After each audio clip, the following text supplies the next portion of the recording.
Hello and welcome back to the channel. We have a Chelsea striker solution video for you today because Chelsea have a crisis on their hand when it comes to converting big chances. We're top of the list in the Premier League, 41 big chances missed. Chelsea simply aren't doing enough in front of goal. And you know what? If we were, I genuinely think we would be talking about the battle for the top 4 places. That might sound outrageous to some of you, but imagine if we'd put away an extra 20 chances this season.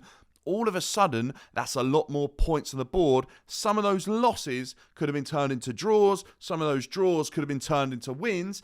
And Pochettino might be looking at a rosy first season in charge. However, Chelsea's ugly problem of striker issues has reared its head again, and we've got another issue on our hands. We've spent so much money on strikers, and over the years, especially in my lifetime, I've seen more not work out than work out. I think, honestly, I could count on one hand the amount of strikers that Chelsea have bought in and they've worked in the last 20, 25 years, if we're being completely honest. Let's move on to the list because we've got to get started on this because we could talk forever. I know I've only got 5 names, but honestly, there's a lot to talk about. These guys, do they fit the bill? Are they at the level Chelsea need right now? Are they going to be there in a few years? Or are they even realistic targets? Well, I've tried to pick 5 that I feel have been linked with Chelsea that are fairly attainable, and I think they could do the job for Chelsea right now. And that's what I'm going to stress. Right now is very, very important. I'm not going to rank this in the order I think we should sign the players. I'm going to rank this in the order of where I think they are in terms of their ability right now. I'm going to start off at the very bottom, and I'm going to start off with the most unknown player Chelsea have probably been linked with this transfer window. That's not a new thing under Todd Boehly and Clear Lake Capital's ownership. We have bought so many unknown players, so many players people have barely watched unless they are being paid to scout. That's as far as I'd go with the terms of most of these players. Now, this guy, I've actually seen score a worldie, and he kind of come out of nowhere at the beginning of the season. It's Yon Duran at Aston Villa. If you haven't seen that goal from the beginning of the season where he takes it on his chest, turns on it on a swivel and puts it top bins, go and check it out right now because it's reminiscent of the man himself, Didier Drogba. This guy's from Colombia. He's very young. He's not got a lot of minutes for Aston Villa. He's played quite a few in cup competitions in Europe, I think. But obviously, when you got Ollie Watkins doing the job up top, how on earth is he going to get in the side? He's played some MLS football. Chicago, I think. I've looked at a lot of footage on YouTube. I can't say I've read too much into his stats, but what is the point when this guy's barely played Premier League football? It's not worth looking at the stats. You've got to look at raw talent and raw ability. This guy looks like he can put the ball in the back of the net. He looks like he can create chances out of nothing. He's a strong runner with the ball, but he is unproven in terms of where he's been doing the business. Yes, it's a lovely goal, but how many times have we seen players score a couple of good goals at a very young age and never go on to anything? I'd like to see this guy get a few more minutes in and around the Premier League or go and have a good loan in the top 5 leagues and then come back and potentially start getting some more game time for Villa. And then this could be a potential because if you watch him, you can't deny that this looks like a quality player. I just think it's too early on. Moving up the standard just a little bit. This is where I'm going to say this is Premier League quality. He's not quite done it in Europe yet, but in terms of the Premier League, he's getting game time, he's got minutes, and he's got experience of playing at some pretty big clubs. This is a player who actually knows Chelsea, who grew up through Chelsea, has been around the good old days at Stamford Bridge, been around the winners, been around class managers who know how to build dressing rooms that are mentality monsters. That's the phrase I'm going to keep using. This guy's also been part of I'm pretty sure, a Jurgen Klopp setup at Liverpool as well. We're talking about none other than Dominic Solanke, a guy who feels like he's been around for such a long time, got a big move at a young age up to Liverpool, and it never really worked out. It took him a long time to score. It's taken him a long time to get going. 26 years old now, but this is the season he's turning it on. You look at Solanke's goal record throughout youth football, it's right at the top. He is the cream of the crop in terms of how good he was in academy football. As a men's player, it's not quite got to that level. But right now at Bournemouth, he looks like he's got everything to his game in and around the 18-yard box. He is dominating that area of the pitch. Aerially, physically, left foot, right foot, killer finishing. He's got everything you want in a number 9 whose job it is to put the ball in the back of the net. He's got hold-up play. He's got tidy link-up play. He's got tricky flicks to his game. He's got a bit of flair. But he's also all about the business. He puts the ball in the back of the net as his first job. Everything else is kind of secondary. He looks good in his own box defensively. And I think you've got to remember that the way Bournemouth are playing isn't too dissimilar to Chelsea this season. Areola's got on playing some possession football. The way they create chances are not too dissimilar from how Pochettino is trying to get Chelsea to create his chances. If he really is, we're not sure. But when you watch Bournemouth, it's kind of similar. It's not like we're watching an Everton side, how they create chances. It's a lot more similar. So is Solanke pick up and play pretty much? Maybe. We're talking about a very, very talented player that is finally blossoming and showing his colours. And for me, could be the best fit on the list right now because he fits the model. He's 26 and if he's not 26, he's around that age anyway. But he fits the model. He excites me as a striker. And I think the next few years for Solanke will be at the top of the game. I've just got a feeling about it. I think he's finally realised and got an understanding of how to perform at men's top level football, which I think he had as a young player for so many years. He obviously knew how to perform at the top level there. Moving up the list again, we're now talking about a player that is on the continent and starting to command what I would say are 3-figure £1 million transfer fees. We're talking in excess of £100 million. This guy was in the Championship last season, had a good season at Coventry, played well, played in an attacking way, which I think is really important because how many times do you see players do well in the Championship, come to the Premier League in a smaller side who aren't playing similarly to how they were in the Championship and really struggle? What Victor Gyökeres has done is move from Coventry, who had a really good season last year and dominated most of the teams they played against. He's now moved to Sporting, who are also a very strong side in their league, and he's feeling football like it feels similar. He's not suddenly gone. This is really difficult to explain, but if you imagine how a player might play against a low block, it's going to be a tough physical battle. He's got to turn back to goal. It becomes very one style of football. If you're in a winning side, right? Chelsea struggle against low blocks.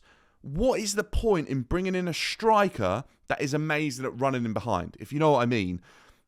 Gyökeres did really well last year in a dominant side who would come up against defensive teams. He's now doing well at Sporting, who are a dominant side that come up against defensive teams. It could be a good fit. The only thing is I've watched a bit of footage and I just feel like he needs a little bit more time to get to the next level to be worth 100 million. The reason he's worth that is because that's how Portuguese teams make their money. Look at Darwin Núñez, look at Enzo. These teams are not going to sell unless that figure is in around 100 million. 80, 90, 100 million, that's all they want to know about. They make their money off of Champions League qualification and selling players for big money transfers. There's no money in terms of Portuguese football in the league, so they've got to make it elsewhere, and it's by obscene transfer figures. I don't think he's worth 100 million. I think he's exciting. I think there's a reason that is a name on people's lists. Look at the footage of him. He's a strong runner. He can do well in wide areas.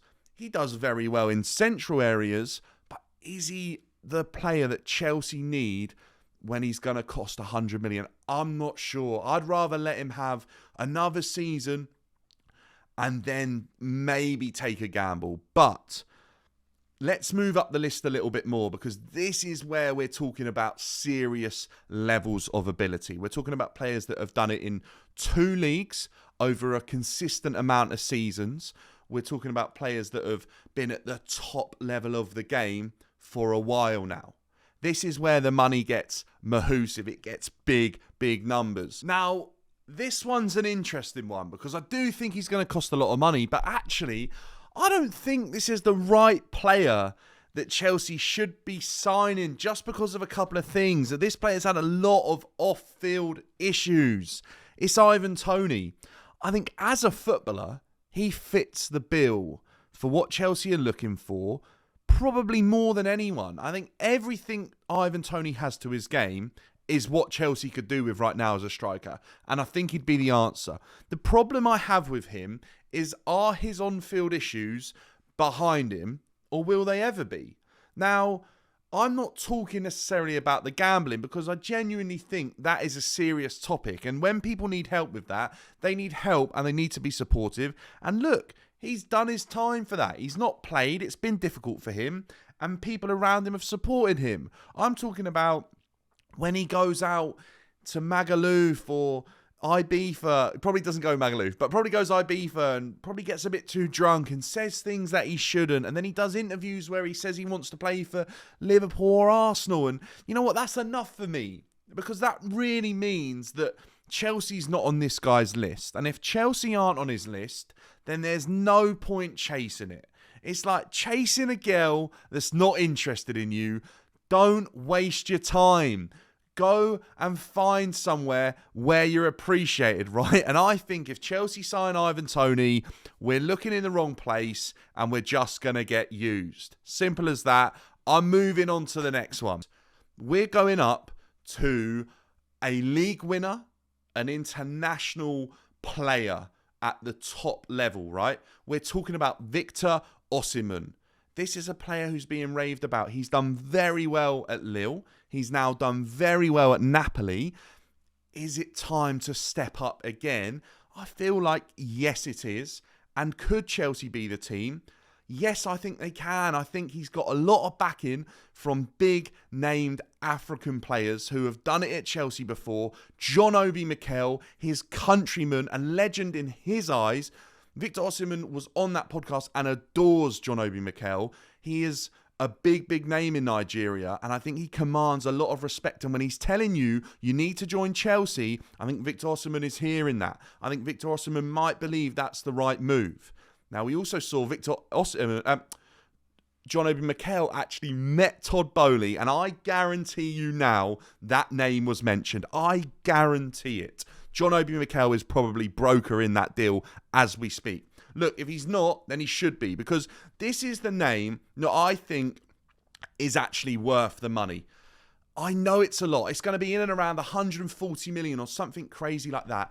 But this is the name right now that I'd take the gamble on. I think he's the right age. I think if you look at his ability, it's fantastic. I think some of the goals this guy's scored are reminiscent of Drogba, reminiscent of Diego Costa. They come out of nothing. He'll get the ball in an area where you just don't have a chance of scoring, and he will create an opportunity, or he will score a worldie. He'll beat a man. He can flick the ball over a man. He's dominant in the air. He's unique, and that's what makes him difficult to play against. And that's why, if we were going to spend big money on anyone, for me, it would be on Victor Osimhen, because I think this is a guy that would want to do well at Chelsea as well. I mean, he's got a good attitude, and I think he's just hungry to prove to the world how good he is. Because when you get the start to life that he was given, all you want to do is go and prove yourself to the world to show that you deserve more and you deserve that chance with the talent you've been given, right? And I would love to see Osimhen rock up the bridge, and I would love to see him succeed. But that's what worries me a little bit, is what happens if it doesn't and Chelsea spend all that money. Oh, that would be tough to take, because we've seen it before. Is it reminiscent of the second coming of Lukaku, where he done well in Italy, but it didn't quite work out in England again. It is a different league after all. It's really important to remember that. How many strikers from Italy have succeeded when they've come to England? It's not too many, let me tell you that. The biggest name on the list, and the one I'm going to finish with, is none other than Karim Benzema himself. Look, apparently it's not been going too well in Saudi Arabia. Apparently, the previous Ballon d'Or winner, the best player in world football, isn't too happy. Yes, he's 36 now. Yes, his best years are probably behind him. But my gosh, this is within Chelsea's reach. I feel like we could make this happen. Benzema's a flashy guy. He wants to live where it's happening. He's out there in Saudi Arabia. He's not too happy with the football and the management that he's had, and it's not going too well. He needs a loan move. He loved that lifestyle in Madrid. Well, come to London. Yeah, look, it's a bit colder, but it's still got that lifestyle that Benzema loves. And I think whilst he's enjoying that in the final years, the twilight of his career, just come and do it at Chelsea. Maybe we could get a loan deal. It's going to be exceptionally high wages, but you are getting a Ballon d'Or winner who just knows how to put the ball in the back of the net. Look at the likes of Olivier Giroud and a couple of other players that have done really well at an old age. Benzema is incredibly fit. And don't forget, Benzema didn't play international football for a long time. He's still done so well at his age. And the reason he won the Ballon d'Or at that age is because he had years in the bank by saving himself during those international breaks that he didn't go on, and he was able to rest. We have seen players prolong their careers for years by retiring early from international football. I think this could be the answer for a short amount of time that could propel us to another level. We've gone big on a loan deal last season on João Felix. It wasn't brilliant, but we're talking about the top of the game here in Karim Benzema, and what a name to bring in. Oh my gosh, this is a name that would get people talking. Is it the right thing for Chelsea to do right now? I'm not so sure, but wouldn't you like to see it happen? Let me know in the comments down below who you'd like to see at Chelsea. Is it someone on this list? Is it someone you've got in the bag that you think would be unbelievable for Chelsea? If you're new, thanks for watching. Make sure to subscribe. We're on our way to 2,500 subscribers, which is absolutely crazy. Welcome into everyone who's newly subbed. And like the video, share it to your mates, and I will see you in the next one.